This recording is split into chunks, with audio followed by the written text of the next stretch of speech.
છોટાઉદેપુર જિલ્લાનું આરોગ્ય તંત્ર ખાડામાં ગયું. આયુર્વેદિક દવાખાનામાં 15 દવાખાનામાં માત્ર 3 તબીબ, એમાં પણ એક તબીબ રજા ઉપર અને એક તબીબને જિલ્લા પંચાયતના 2 વિભાગનો ચાર્જ સંભાળ્યો. છોટાઉદેપુર જિલ્લાનું આરોગ્ય તંત્ર ખાડે ગયું. જિલ્લામાં 15 આયુર્વેદિક દવાખાનામાં માત્ર 3 તબીબો અને એમાં પણ એક રજા ઉપર અને એક તબીબ પાસે જિલ્લા પંચાયત કચેરીના 2 વિભાગોના ચાર્જ. છોટાઉદેપુર જિલ્લામાં આયુર્વેદિક દવાખાનાઓ છે, પરંતુ તેમાં ડોક્ટર જ નથી. 15 દવાખાનામાં માત્ર 3 ડોક્ટરોની જગ્યા ભરાયેલી છે, એમાં એ પણ તબીબ પ્રસૂતિ રજા છે ઉપર છે.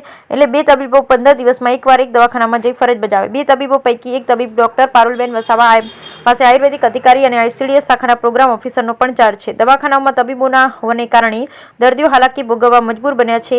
લોકોની માંગ છે કે વહેલી તકે ડોક્ટરોની ભરતી થાય તો લોકોને સુવિધા મળે. બ્યુરો રિપોર્ટ રેહાન પટેલ, છોટાઉદેપુર જિલ્લા પંચાયત અંતર્ગત જે આયુષ શાખા છે એમાં આપણા આયુર્વેદના ટોટલ 15 દવાખાનાઓ છે અને 15 દવાખાનાઓમાંથી 3 જગ્યાએ મેડિકલ ઓફિસરની પોસ્ટ ભરેલી છે.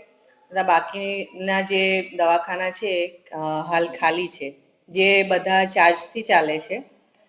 નિયામક શ્રી આયુષની કચેરી અંતર્ગત વિગતવાર અમે ત્યાં રજૂઆત કરી છે કે ડૉક્ટર ખૂટે છે અને અમે માંગણી પણ કરી છે અને અમને આશ્વાસન આપવામાં આવ્યું છે કે ઝડપથી આ બધી પોસ્ટો ભરવામાં આવશે. 3 તબીબોમાંથી એક તબીબ છે એ અત્યારે મેટર્નિટી લીવ પર છે અને 2 હાલ કાર્યરત છે. બંને મેડિકલ ઓફિસર અત્યારે દરેક 15 દિવસે એકવાર એવી રીતે 15 દવાખાનાઓ ચલાવે છે તથા 2માંથી જે એક હું પોતે છું અને મારે જિલ્લા આયુર્વેદ અધિકારીનો પણ ચાર્જ છે.